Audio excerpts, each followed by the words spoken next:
Awalnya saya ingin membuat tanya jawab part kedua itu pada saat sudah 10.000 subscriber. Tetapi karena progresnya ya kurang begitu cepat ya. 2.000 aja udah cukup, kita bikin lagi tanya jawab kedua, Gilang Wrestling because you deserve it.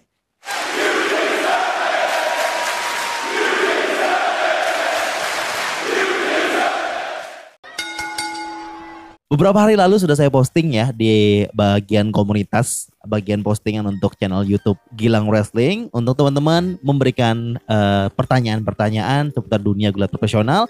Bukan berarti saya ingin menggurui ataupun ingin sok tahu, sok paling pintar. Bukan, saya hanya menjawab sesuai dengan pengetahuan saya. Sebelumnya saya ingin sampaikan dulu ke teman-teman semuanya kalau saya tidak pernah meminta uang ataupun donasi teman-teman untuk channel ini. Tetapi saya mohon bantuannya untuk mensupport selain dengan subscribe dan aktif komen, teman-teman juga bisa membantu dengan menonton iklan. Jika iklannya tidak begitu panjang, mohon tidak di skip ya. Atau bisa juga dengan membantu untuk mengklik produknya. Dengan begitu kurang lebih walaupun sedikit tapi itu sangat membantu untuk perkembangan channel Gilang Wrestling. Sebelumnya saya ucapkan terima kasih. Langsung kita mulai aja ya. Yang pertama, kita mulai dari yang paling awal dulu, yang sudah paling gasik, paling pertama untuk memberikan komentar. Yang pertama ada Nathaniel yang bertanya, ada kemungkinan Ambrose balik ke WWE nggak bang? Ambrose pernah bilang dalam beberapa kesempatan kalau dia tidak menutup kemungkinan untuk dikontrak brand gulat lain termasuk WWE lagi. Kemudian ada Shayna Kids, apakah Roman Reigns bisa mengalahkan Brock Lesnar? Roman Reigns bisa mengalahkan Brock Lesnar karena ini adalah momen di mana Roman Reigns terus akan naik. Seorang Brock Lesnar yang mungkin terlihat kuat tapi dia hanya datang sesekali. Roman Reigns akan tetap stay di WWE. Ketika Brock Lesnar bisa mengalahkan Roman Reigns mungkin itu harus bisa membuat Roman Reigns balas dendam dan mengalahkan Brock Lesnar lagi. Atau nanti ketika pertemuan mereka di awal ini Roman Reigns langsung mendominasi, tetapi tidak membuat Brock Lesnar kelihatan lemah. Pasti Brock Lesnar akan kelihatan kuat, atau bahkan match mereka akan draw ataupun sama kalah, tidak ada yang menang. Lanjut Muhammad Reza Maulana, kalau abang jadi tim kreatif WWE tahun 2022, apa yang abang lakuin? Hopefully ini jadi konten sih kayak Pilana Production, tapi itu channel luar. Saya juga nonton Pilana Production dan saya sangat bisa dibilang respect ya sama orang itu. Dia punya kemampuan untuk membuat ataupun mengolah sebuah cerita narasi dalam sebuah video. Itu saya bisa dibilang yakin belum masuk level situ. Saya seorang fans yang hanya masih ya medium lah, mediate lah, intermediate lah ya. Tidak se-expert si Pilana Production. Jadi saya tidak bisa membuat sebuah ide storyline, ide gimmick apa segala macam, tidak. Ataupun berkomentar bagaimana gimmick itu berjalan, bagaimana storyline berjalan, tidak. Kalau misalnya keinginan saya sih, saya lebih mau fokus ke orang-orang yang talenta dan juga karakternya dan juga kemampuannya sudah diperlihatkan di WWE tapi tidak begitu dipakai, seperti Ricochet atau mungkin bahkan Humberto dan anggota-anggota Lucha House Party, Mustafa Ali. Ini orang-orang yang bagus-bagus tapi sayangnya WWE tidak memakai mereka. Mungkin kalau saya jadi tim kreatifnya, saya akan memberikan storyline yang bagus. Gak harus main event, tapi mid carder untuk mereka. Tapi sekarang mereka low carder ya. Lanjut, Kufar Hunter. Kenapa abang suka dunia pro wrestling? Udah berapa lama ngikutin dunia pro wrestling? Saya tahu gulat profesional atau Smackdown itu sejak SD. SD kelas berapa yuk? Kelas 3 kalau gak salah. Tahun 2000. Waktu itu RCTI yang menayangkan Smackdown. Bukan Raw, bukan WCW, tapi Smackdown. Setelah itu saya jadi senang Smackdown, senang sama The Rock, Kane, Undertaker, Stone Cold, Kurt Angle, Shane McMahon, Stephanie, Vince McMahon, semuanya lah. Semuanya saya tonton, malam-malam itu jam 11 malam acaranya. Setelah saat itu RCTI udah nggak menayangkan lagi waktu itu karena suatu hal lah ya. Terus dibeli dengan TPI dan juga LaTV kalau nggak salah. Nah setelah masuk TPI dan LaTV saya tidak bisa mengikutinya lagi karena di kampung saya waktu itu channel TPI dan LaTV belum ada. Jadi setelah RCTI udah nggak ada, saya juga lebih mengikutinya ya main game, nonton VCD atau DVD dan lain sebagainya. Tidak mengikuti cerita lagi. Sampai akhirnya zaman MNC Sport mendapatkan hak siar WWE. Di 2013 saya mulai menonton lagi. Waktu itu WrestleMania 29. Setelah itu saya mengikuti secara detail, mengikuti secara seksama berita demi berita, cerita demi cerita, storyline demi storyline yang ada di WWE dan dunia gulat profesional secara keseluruhan. Sampai saat ini saya sering mengikuti jalan ceritanya dan menggemari dunia gulat profesional, dan saat ini sangat menggemari All Elite Wrestling. Berikutnya Winston Mangori. Nikki Bella kira-kira bakal comeback nggak ya? Iya. Dia pernah bilang waktu sebelum dia diangkat Hall of Famer, pernah diwawancara kalau dia sangat tertarik untuk kembali lagi. Dan cedera lehernya udah mulai oke, udah bisa lah ya. Tapi sekarang statusnya Nikki Bella dan Bella Twins masih kontrak sama WWE, tapi bukan sebagai talent gulat, tapi sebagai talent entertainment lah ya. Yang mereka aktif di Total Bellas di reality show. Lanjut lagi The Midnight Show. Match favorit, WrestleMania favorit, kalau mau bisa bikin satu feud atau mau bikin gimana, dan juga kenapa banyak ya, saya ambil satu aja lah. Dua lah ya, boleh lah. Match favorit saya itu Kevin Owens lawan John Cena, yang waktu itu Champions versus Champions tapi non title match. Dan itu match saya lupa, Elimination Chamber kalau nggak salah. Itu keren banget match. Itu pertama kali Kevin Owens bertemu dengan John Cena. Kevin Owens dari NXT. Waktu itu Kevin Owens masih NXT Champion kalau nggak salah. Bertemu dengan John Cena dan matchnya keren sekali coy. Itu salah satu aja ya yang saya ingat saat ini. Terus saya jawab nih, kenapa yang Omega nggak pernah masuk WWE padahal pecahan Bullet Club kebanyakan ke WWE? Itu pilihan Kenny Omega sendiri karena dia pengen mungkin lebih bebas dan mungkin dapat cerita dari Cody teman dekatnya bagaimana WWE memperlakukan talentnya, dan mungkin dia berpikir itulah, ya udah daripada ke WWE mending buat perusahaan yang bisa sebesar WWE, bikinlah AEW. Kenny Omega salah satu pencetus AEW ya. Young Bucks, Cody Rhodes, Kenny Omega, Tony Khan, udah sama Adam Page kalau nggak salah. Lanjut lagi ya. WrestleMania favorit, saya ngikutin WrestleMania dari 29. Jadi untuk mengukur yang mana favorit kayaknya kurang afdol ya kalau kita nggak lihat dari yang pertama. Udah.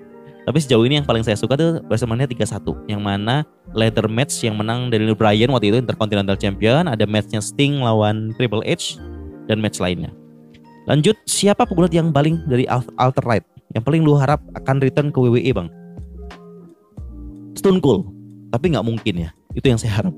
Diki Anas, kalau seorang talent mau menangkan sabuk juara, apakah akan ada bonus tertentu misalkan uang? Ya, ketika orang pemenang WWE Championship misalnya, dia akan mendapatkan gaji yang lebih besar tentunya. Nanti dia adalah face of the company. Terus dia mendapatkan service di locker room di mana dia dapat ruangan sendiri yang mewah. Dia mendapatkan private jet gitu, disewain private jet untuk dia terbang kemana-mana gitu. Pokoknya dia jadi orang VIP, very important person gitu. Yang mana ya servisnya akan sangat memuaskan. Makanya orang banyak pengen jadi WWE Champion karena duitnya lebih banyak. Lanjut, The Hitman. Bang, kenapa kebanyakan pegulat pengen pas masuk WWE nggak ngubah namanya bang? Misalnya Samoa Joe, AJ Styles, Kurt Angle bukan dari TNA ya. Yang jelas itu tergantung kemauan dari pegulatnya. Biasanya pegulat yang bisa memilih untuk tidak mengganti namanya adalah pegulat yang sudah mapan, yang sudah populer di dunia gulat profesional sebelumnya. Jadi dia punya kemampuan untuk bilang ke WWE kalau saya nggak mau ganti nama, atau WWE boleh mereka kayak gitu. Tapi ada beberapa pegulat yang memilih untuk mengganti namanya karena memang mungkin mereka membuat sesuatu yang fresh untuk talenta mereka, atau mereka memang disuruh oleh WWE. Salah satunya adalah Prince David yang jadi Finn Balor, yang memutuskan untuk mengganti namanya jadi Finn Balor di WWE, atau mungkin disuruh WWE ganti nama gitu, dia pilih Finn Balor dan punya filosofisnya tersendiri. Dan nanti kalau dia keluar WWE, nama Finn Balor punya WWE, dia harus pakai nama dulunya itu Prince David. Begitu. Lanjut, tim song favorit lu apa? Yang jelas Cult of Personality. Cult of Personality. Itu yang paling keren.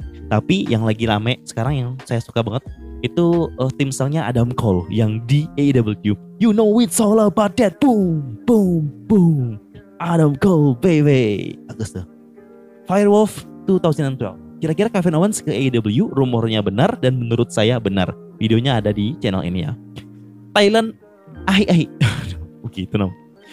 Bang, menurut abang yang cocok jadi face of WWE siapa bang? Karena menurut saya Roman jadi face WWE kurang cocok. Dia tuh gampang banget masuk main roster. Ya memang karena memang dari awal Roman Reigns tuh masuk WWE udah dibentuk kalau dia adalah face of the company. Dia akan jadi penggantinya John Cena. Saya sudah bahas di videonya tentang Roman Reigns ya di channel ini. Ditonton dulu. Yang cocok dari face WWE menurut saya sih ini Bray Wyatt harusnya. Tapi sayangnya tim kreatif tidak tahu melakukan untuk apa untuk Bray Wyatt ini. Mungkin banyak yang gak senang juga karena ada juga yang bilang hubungannya Bray Wyatt sama Vince kurang baik juga. Ya, suka-suka Bapak Vince lah ya. Lanjut T-Bone. Kalau abang bisa bikin aliansi gulat kayak WWE, AEW namanya apa bang? Waduh, pertanyaannya sangat-sangat. Aliansi ini, maksudnya aliansi ini adalah faction ya, grup ya. Mungkin ya, paling gampang dalam pikiran sekarang saya adalah yang di kalau di AEW sudah banyak banget faction. Tapi kalau di WWE itu bisa dibikin grup yang isinya semuanya Mexican wrestle. Tapi stratanya atau levelnya main event. Misalnya dulu masih ada Andrade Cien Almas ya, sama Angel Garza. Itu mereka bisa jadi grup itu.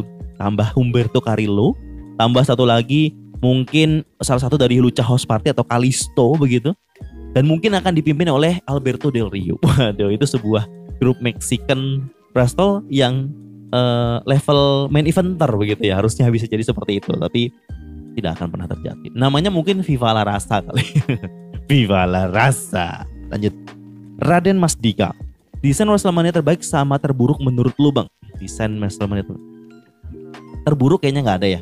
Yang menurut saya itu yang terbaik adalah WrestleMania zaman Corona tahun 2020.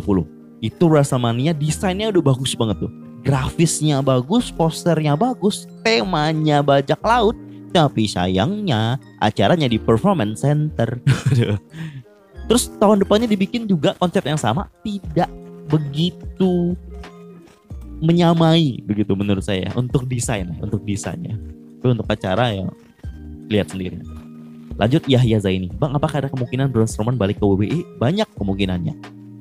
Ada jelas kemungkinannya. Karena Braun Strowman meninggalkan WWE ya bukan karena ada kontroversi ya, karena mereka baik-baik aja, karena memang Braun Strowman terlalu mahal dan dilepas oleh WWE. Dan WWE sebenarnya mau narik Braun Strowman lagi dengan menawarkan kontrak yang lebih murah. Tapi Braun Strowman nggak mau, ya udah Braun Strowman keluar. Kedepannya pasti akan bisa kalau misalnya WWE mau ya. Dan Strowman mau juga. Lanjut Choi Byung-ha. Apakah lo punya merchandise pro wrestling, even dari itu AEW atau WWE? Untuk merchandise yang bajakan atau asli buatan lokal Indonesia yang tidak terafiliasi dengan WWE, ada kaos dan juga poster yang saya bikinin. Merchandise saya bikin sendiri, yang saya cetak sendiri. Tapi kalau yang asli, nih gini ya perhitungannya ya. Yang asli kita beli satu kaos dengan harga $27, ya nggak sampai $30, harganya berarti 350 ribuan. Satu kaos. Terus untuk kirim dari US ke Amerika itu sekitar 350 sampai 400 sampai ada yang sampai 500. Itu satu kaos aja itu hampir 1 juta habisnya ya. Itu belum 2 apa kaos yang lainnya. Kalau saya anak sultan saya akan beli. Tapi kalau saya seorang bapak rumah tangga biasa saya akan berpikir untuk ya mending beli susu anak ya. Untuk mending buat isi kulkas ya. Begitu lebih. Kalau misalnya saya sudah punya uang lebih banyak mungkin ya, atau channel ini sukses, saya akan mungkin beli yang asli, akan saya giveaway di sini buat teman-teman semua. Insya Allah itu janji saya ya. Terus juga kalau misalnya saya sudah punya uang untuk beli merchandise-nya, mungkin saya sudah pajang di belakang sini. Gak perlu ditanya. Kayak si Picky Pix, dia udah beli WWE Champion, gelar sabuk juara begitu, dipajang di belakangnya itu. Ya itu kebanggaan kalau sudah punya ya dipajang begitu. Mahal soalnya saya itu coy. Finisher para pemain yang siapa yang buat bang? The Fans. Finisher itu ada yang dibikin original dari gerakan sama namanya dari pegulat itu sendiri. Ada yang namanya diganti oleh WWE karena pegulat itu mungkin namanya kurang oke menurut WWE. Ada yang kombinasi buatan WWE sama buatan pegulatnya. Ada yang buatan WWE murni untuk dipakai pegulatnya. Macam-macam. Lanjut lagi, Ali Fansuri. Dream match yang Bang Gilang ingin saksikan ke depannya walaupun sulit terlaksana dan tidak mungkin terlaksana ini adalah Sting versus Undertaker. Saya pengen sekali, tapi sayangnya WWE tidak mengabulkannya untuk kita semua. Shoot. Mengapa heel lebih banyak dicir ketimbang face? Seorang heel dicir oleh penonton karena penonton senang heel itu ada, atau dia baru return, atau penonton senang dia jadi heel gitu. Yang ketiga, mengapa seorang pegulat yang saat ini jadi full time dibenci, pas dia comeback dicir yang besar dari penonton? Oh iya benar, itu karena murni penonton rindu sama dia.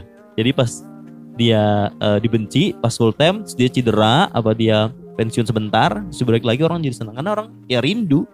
Orang penonton gulat profesional tuh gampang kaget, gampang excited ketika ada seseorang pegulat yang return, apalagi pegulat itu cukup populer. Luke S, penyebab runtuhnya TNA. Jadi teman-teman yang punya TNA itu adalah namanya Dixie Carter. Ini adalah anak seorang pengusaha kaya waktu itu. Jadi dia mengeluarkan semua uangnya untuk menarik semua talent-talent yang mahal-mahal dari WWE yang kaliber tapi tua-tua begitu. Tujuan dia adalah untuk menyaingi Stephanie McMahon, menyaingi Vince McMahon, dan menyaingi WWE. Niat awal aja sudah tidak bagus, membuat pesaing WWE, menjadi pesaing WWE. Karena itu hal yang sangat bisa dibilang itu menjatuhkan diri sendiri dari awal begitu. Alhasil dia malah nyampe ke Monday Night Wars. Dia mau jadi head to head dengan WWE saat itu, dengan malam Selasa juga untuk menayangkannya di Monday Night juga, di mana itu adalah malamnya WWE. Alhasil ketika dia merasa pede di si Carter ini punya Hulk Hogan yang mendampingi dia, akhirnya jadi, dan TNA nggak pernah menang dan selalu punya viewers yang sangat sedikit ketika berhadapan dengan Raw. Akhirnya mereka pindah jam tayang lagi begitu. Nah, keegoisan, keserakahan di si Carter ini membuat TNA perlahan-lahan jatuh. Sampai akhirnya dibeli sama waktu itu promotor lain, terus dijual lagi, terus gitulah banyak banget ya. Banyak banget intriknya begitu. Sampai akhirnya sekarang dipegang sama Scott D'Amore jadi Impact Wrestling. Lanjut. Wisnu Adwitya. Bang, kasih ulasan singkat tentang storyline Lesnar versus Orton dong yang berakhir di SummerSlam. Jujur gue belum terlalu paham sama storyline-nya. Banyak yang belum paham, ada beberapa yang nanyain soal ini ya. Saya juga kayaknya harus bikin gulat story-nya deh. Tunggu ya, mudah-mudahan. Lanjut. Bang, jelasin Bullet Club, Bang. Saya sudah bikin skripnya untuk gulat story. Ditunggu saja. Mutes Graveyard. Faedah berambut gondrong di dunia gulat profesional. Ya, murni biasanya karena karakter atau gimmick yang dia miliki sesuai permintaan dari WWE. Berikutnya, Suharto Kun. Apakah mungkin Roman Reigns akan menjadi the face of the company selama bertahun-tahun seperti John Cena? Ya, itulah niat awal Vince untuk menaikkan Roman Reigns sejak dia bergabung dengan The Shield. Karena CM Punk pernah cerita idenya CM Punk itu adalah Dean Ambrose, Seth Rollins, sama Cassius Ohno waktu itu. Itu idenya si CM Punk yang diomongkan ke Vince. Akhirnya Vince gak setuju, dia gantinya Roman Reigns. Karena ini Roman Reigns ini adalah orang WWE yang dari awal memang ditunjuk. Dia kan sepupunya The Rock. Lanjut, Dodi Albar. Bang, apakah ada kemungkinan Bryan Danielson bisa menang? Ini sudah dijawab ya di Dynamite Grand Slam, karena bukan title itu acaranya, ternyata matchnya. Lanjut, Rumble 65 Unlimited. Bang, mau nanya, sebenarnya era Attitude itu udah mati sejak kapan sih? Ada yang bilang era Attitude itu mati setelah WM 17. Simpelnya, Attitude Era mati karena memang WWE sudah tidak membutuhkannya. Karena saat itu Attitude Era dibikin hanya untuk menyayangi WCW yang ratingnya tinggi. Terus WWE memutar otak, atau Vince memutar otak untuk membuat sebuah konsep baru, yaitu konsep yang lebih dewasa. Dibikinlah Attitude Era dengan segala macam kontroversinya dan berhasil mengalahkan WCW saat itu. Dan ya udah, WWF Attitude Era tidak dibutuhkan lagi. Akhirnya punya konsep baru adalah Ruthless Aggression. Lanjut. Dylan Raiza, saya ambil 2 pertanyaan aja. Pertama ya, ada kemungkinan nggak CM Punk diundang di Broken Skull Session? Kemungkinan tidak ada. Tapi apakah akan? Never say never ya. Karena saya awalnya nggak expect sekali, kaget sekali ketika tahu Chris Jericho akan jadi tamu di Broken Skull Session. CM Punk apakah bisa? Never say never saya lagi. Terus berikutnya, kenapa Scott Steiner di-ban dari WWE Hall of Famer? Saya kurang paham ya. Kemungkinan karena skandal yang dia punya atau komentar yang dia buat di sosial media. Lanjut lagi, Izul Fikri. Apakah menurut abang JBL atau John Bradshaw Layfield merupakan salah satu heel terbaik di WWE? Karena menurut saya yang bisa menyaingi MJF dalam gimmick dengan mixed skill, yaitu JBL di WWE. Menurut saya, karena saya baru mengikuti WWE sejak ceritanya sejak WrestleMania 29 kayaknya, dan saya taunya cuma JBL itu waktu itu keren banget punya feud dengan John Cena ya. Tapi kalau dibandingkan dengan MJF kayaknya tidak bisa dibandingkan. JBL dan MJF sangat tidak bisa dibandingkan karena gimmicknya berbeda, heel mereka pun tingkatannya berbeda. MJF itu masih sangat muda, lebih muda dari saya. Umurnya kayaknya belum 30 tahun gitu. Lanjut, Iqbal Murotal. Bang, ini suka ngaji nih pasti. Terkadang pegulat itu vakum disebabkan karena cedera, misal kayak Edge yang udah return dari cederanya. Pertanyaan saya, WWE itu kan segulat entertainment, tapi apakah cederanya itu asli atau hanya gimmick semata? 2 kemungkinan. Cedera ada yang asli, ada yang gimmick semata. Yang pertama, cedera yang asli itu karena memang namanya gulat profesional itu pasti pertandingannya penuh resiko ya. Iqbal Murotal harus tonton playlist tentang memahami pro wrestling di channel ini. Ada saya bikin playlistnya tuh memahami pro wrestling. Di situ bisa dijelaskan bagaimana cedera terjadi, kenapa cederanya bohongan apa enggak. Terus cedera yang di mix semata biasanya memang karena storyline yang sudah disiapkan untuk balas dendam, atau mungkin storyline yang untuk membuat prank ke lawannya begitu. Ternyata dia selama ini nggak cedera dan lain sebagainya. Itu aja. Luis Castello, apakah impian Mas Gilang di dunia wrestling? Apa bisa ke WrestleMania atau menonton secara langsung AEW dan bersorak-sorak layaknya AEW crowd? Itu yang paling simple dan paling jelas ya. Saya ingin nonton AEW secara langsung dan front sheet. Berdiri di depan, di samping Brock Lesnar guy sama orang yang pakai baju hijau. Duduk di situ. Kalau bisa megang-megang. Terus datang ke acara meet and greet, acara WrestleMania Access. Bisa foto-foto sama Sasha Banks, rangkul-rangkul Becky Lynch. Itu keinginan saya. Lanjut. Madon Saputra, Bang Asuka kemana? Asuka lagi off, belum dapat storyline kayaknya. Kemungkinan cedera. Atau karena memang istirahat aja. Karena rotasi begitu. Lanjut. Edric, Bang sebenarnya tuh kenapa nggak ada pemain WWE dari Indonesia? Ya karena WWE di Indonesia tidak populer. Banyak orang tidak tahu dan tidak mau peduli, karena yang orang kalau misalnya punya impian itu kan sesuatu yang ada, jelas, ada inspirasinya, ada kelihatan begitu. Tapi kalau tidak populer, kita gimana mau mengimpikan hal itu begitu. Misalnya kita sering lihat tentara misalnya berjalan, ya orang jadi pengen jadi tentara. Lihat artis YouTuber, ya orang pengen jadi YouTuber, ya enggak sih? Ketika tontonan gulat itu tidak populer di Indonesia, ya orang gimana mau pengen jadi itu begitu. Ya itulah kenapa nggak ada pemain WWE dari Indonesia, karena nggak ada wadahnya. Miras Gaming, apakah Mas Gilang bercita-cita menjadi pemain wrestling? Tidak. Kalaupun saya pengen terlibat dalam sebuah asosiasi gulat itu, saya pengen jadi komentatornya, atau mungkin tim kreatif bisa jadi, atau mungkin ya manajer. Saya nggak mau bergulat, saya nggak punya kemampuan. Badan saya tidak atletis, perut saya besar. Waduh, Kevin Owens perutnya besar juga ya. Rikishi perutnya besar juga, bukan gitu. Maksudnya saya tidak atletis, tidak yang punya background olahraga begitu. Ya, no. Kenzo, apa WWE ada kemungkinan bangkit kembali seperti tahun 1997? Bukan begitu, maksudnya tuh WWE sekarang memang nggak jatuh gitu loh. Kenapa dia harus bangkit? WWE masih di atas saja. Kenapa WWE harus bangkit begitu? Jadi nggak ada kemungkinan apapun tentang bangkit karena WWE masih berada di atas. Lanjut. Yves Ramadan, feud atau storyline terbaik dari 2015-2021? Ini yang ada dalam pikiran saya sekarang ya. Yang menurut saya yang paling keren adalah ketika Survivor Series 2019 NXT terlibat. NXT SmackDown lawan Raw. NXT saat itu yang dimana Raw datang ke orang Raw datang ke NXT, orang SmackDown datang ke NXT, NXT datang ke SmackDown, NXT datang ke Raw. Terakhir dimana sebelum go show-nya itu, terakhir show sebelum Survivor Series-nya tuh orang NXT datang pakai tank sama Triple H dan Shawn Michaels. Keren banget ini. Apalagi sampai di Survivor Series NXT mendominasi. Ini sangat-sangat mantap sekali.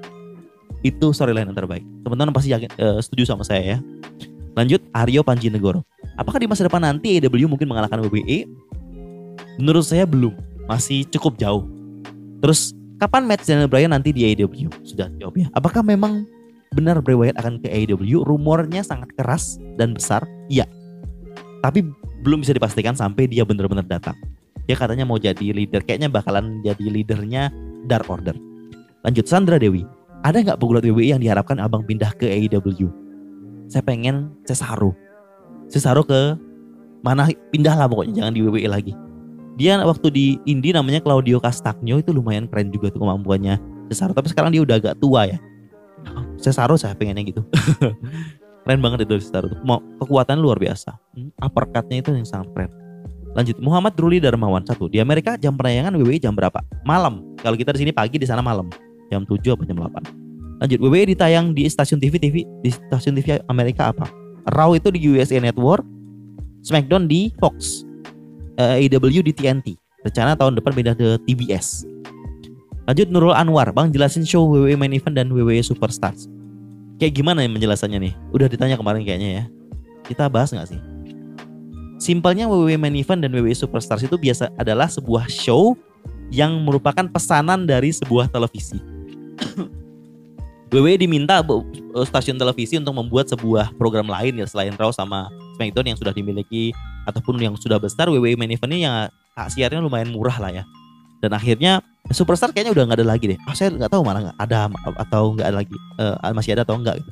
Dan Main Event ini malah kesannya jadi WWE walaupun udah dibeli sama stasiun TV, jadi kesannya dia ya udah buat ngisi-ngisi aja begitu. Main Eventnya cuma 1 jam dan diisi untuk pertandingan ya pegulat yang nggak kepake begitu.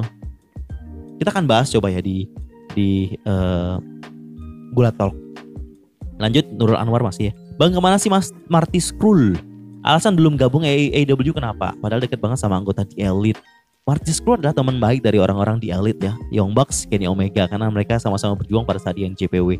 Saya kurang paham begitu banget kenapa Marty Scurll lebih memilih Ring of Honor ataupun promosi gulat lainnya. Mungkin karena memang dia lebih cinta untuk menjadi pegulat independen saja. Mungkin ya. Atau mungkin karena dia cedera. Lanjut. OZ Check. Bang, kenapa pemenang Royal Rumble bisa menangin Royal Rumble berkali-kali? Seperti Steve Austin 3 kali, HBK 2 kali, Randy Orton ya 2 kali ya. Siapa lagi yang 2 kali? Nah, ini sebenarnya pertanyaannya itu ya simple aja. Karena itu permintaan dari WWE. Karena itu bookingnya WWE, konsepnya WWE, ya udah dijalankan aja begitu. WWE pengen Steve Austin 3 kali ya udah. Itu mungkin pemberian WWE untuk Steve Austin. Lanjut lagi ya. Kasapakes. Apakah benar The Rock udah nggak terlibat dengan pengurusan NXT?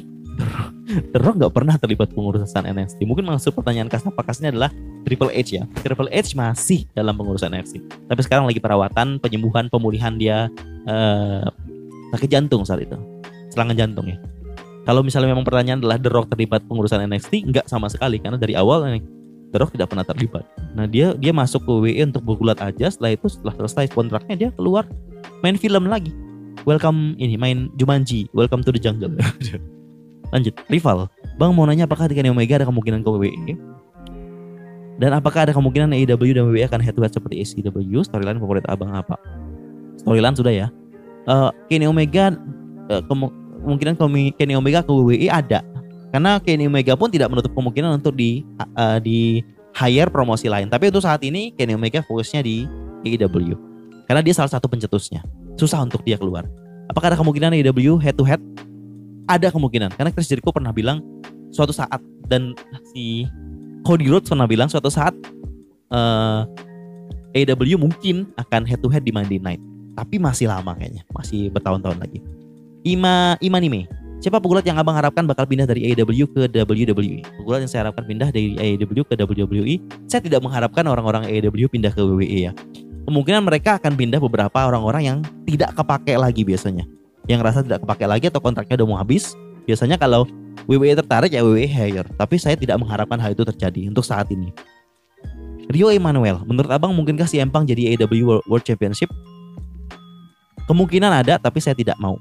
Karena kesannya AEW jadi malah kayak promosi gulat yang malah tidak memberikan kesempatan talenta-talenta mudanya, malah ngasih untuk yang tua-tua lagi jadi champion begitu. No. Konsepnya sama kayak Christian Cage. Jadi AEW nggak bisa ngasih Christian Cage itu champion AEW soalnya saat ini masih dipegang Kenny Omega yang lagi naik daun gitu. Jadi makanya pas saat match di All Out dia dikalahin dan dia cuma dikasih Impact Championship yang disetujui oleh Impact. Begitu. Lanjut, Heru Septian. Menurut prediksi Bang Gilang berapa tahun AEW dapat bertahan di industri pro wrestling? Akan sangat lama. Pokoknya selama Tony Khan dan Shahid Khan masih hidup dan masih ingin berbisnis di industri gulat profesional, AEW akan terus ada. Karena mereka sumber uangnya ya, salah satunya ya. Donatur yang ngurus bisnisnya lah. Lanjut, Gamers TE120. Bang, apakah Roman Reigns dan Dean Ambrose aslinya berteman? Iya. Tapi selama mereka sudah tidak bekerja bersama di industri gulat profesional, beda promosi gulat, ya mereka ya komunikasinya ya seadanya aja, sama kayak teman-teman yang misalnya pindah sekolah begitu kan, awalnya teman dekat udah pindah sekolah udah nggak hubung komunikasi lagi jarang, ya udah begitu, bukan berarti mereka nggak berteman. Away Mainstein, pegulat paling kuat paling kuat menurut lo saat ini yang jelas kuat adalah Roman Reigns. Tapi yang paling kuat salah satunya adalah juga Braun Strowman, juga kuat ya, orang-orang yang badannya besar kayak Omos ya kuat juga itu. upgrade kali. Dor XC, Bang, apakah AEW akan menjadi saingan berat bagi WWE? Ya, AEW bisa jadi saingan berat dari WWE. Untuk saat ini WWE belum terlalu mempertimbangkan ataupun menganggap kalau AEW itu saingannya. Tapi yang terlihat sepertinya akan menjadi saingannya. Belum saingan berat, tapi menuju situ. Menuju ke arah situ. Chick Magnet Bang. Chick Magnet. Oke, siap Bang. Mau lihat SmackDown mulai kapan Bang? Lihat SmackDown mulai kapan? Apakah mulai SD dulu? Ya, mulai SD dulu. Tadi sudah saya jawab ya. Makasih Chick Magnet. AJ. Wah, AJ style apa AJ Lee nih? Apakah para pegulat WWE harus punya latar belakang pergulatan atau hanya bermodalkan nekat latihan tanpa ada latar belakang pergulat? Saya sudah jawab ini. Tolong ditonton ya. Podcast playlist saya yang memahami pro wrestling. Saya bikin ini ya untuk teman-teman yang bertanya seperti ini tentang teknis gulat itu. Di situ saya jelasin semua. Lanjut, Tri Aditya. Bang, sering-sering bikin alur cerita rival zaman Attitude Era Bang, soalnya seru-seru. Saya pengen sekali. Saya punya pikiran mau bikin apa-apa gitu. Tapi saya nggak bisa bikin banyak. Karena untuk cerita-cerita zaman dulu, video-videonya tuh tidak banyak. Video-video untuk cerita zaman dulu itu dibikin sumber-sumber videonya, sumber-sumber ceritanya itu gak banyak gitu loh. Jadi agak susah untuk membalut editingnya gitu. Jadi untuk bisa ditonton dengan dinikmati dengan pantas begitu. Makanya saya lebih pilih yang modern. Karena yang zaman dulu ini bahannya kurang gitu. Tapi ada beberapa yang populer itu mungkin bisa. Tri Aditya masih. Bang, misal Bang Gilang dapat tiket nonton wrestling, pilih AEW atau WWE? Karena saya dari awal kan nontonnya WWE ya. Kalau ada pilihan gitu saya lebih milih WWE dulu. Karena saya pengen impian dari awal, dari kecil ya. Muhammad Iqbal, kenapa Brock Lesnar akhir-akhir ini jarang memakai gerakan shooting star press? Bukan akhir-akhir ini, memang udah gak pernah lagi, hampir gak pernah lagi ya. Terakhir itu waktu itu pernah dia coba shooting star press. Itu, correct me if I'm wrong, waktu itu lawan Kurt Angle. Terus dia jatuh kepalanya dulu. Jadi dia pas muter itu gak lengkap gitu loh, gak full muternya. Dia jatuh, kepalanya jatuh dulu, lehernya patah. Tapi walaupun lehernya patah, dia bisa menyelesaikan matchnya bersama Kurt Angle. Luar biasa. Lanjut, Kepa Production terakhir ya. Dengan WWE mengubah formula menjadi lebih banyak merekrut gulat Rocky, apakah WWE sekarang mencoba formula yang sama seperti zaman dulu di mana WWE berhasil membesarkan nama-nama seperti John Cena, Rey Mysterio, Kurt Angle dan lain-lain? Bener. Ini benar sekali. WWE mencoba untuk developmental talent lagi gitu loh.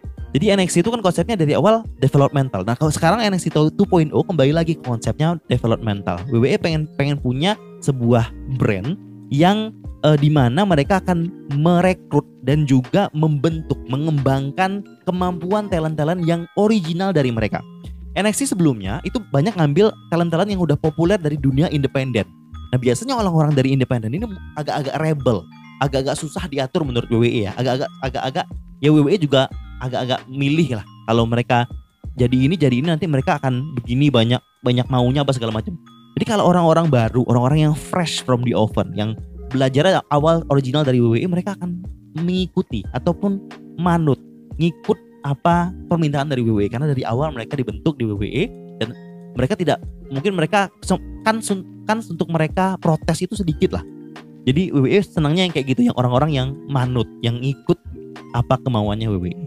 Itu mungkin dari awal ya. Dan juga WWE pengen punya yang original dari dia, seperti biar jadi orang-orang main eventer yang berasal dari dia. Seperti Roman Reigns ini kan lebih lama itu originally dibentuk dari WWE, bukan populer di dunia indie gulat profesional gitu ya. Terakhir nih, oh iya, sama satu lagi, kenapa WWE enggan memperlihatkan logo WWF-nya? WWF. Zaman dulu WWF itu ada dua organisasi. Selain World Wrestling Federation adalah World Wide Fund for Nature. Jadi ini adalah sebuah organisasi sosial. Saat itu nama ini diperebutkan di pengadilan dan WWF tidak bisa menang. Untuk Vince McMahon tidak bisa menang untuk ngambil nama WWF ini karena pengadilan lebih pro ke asosiasi ataupun organisasi sosial.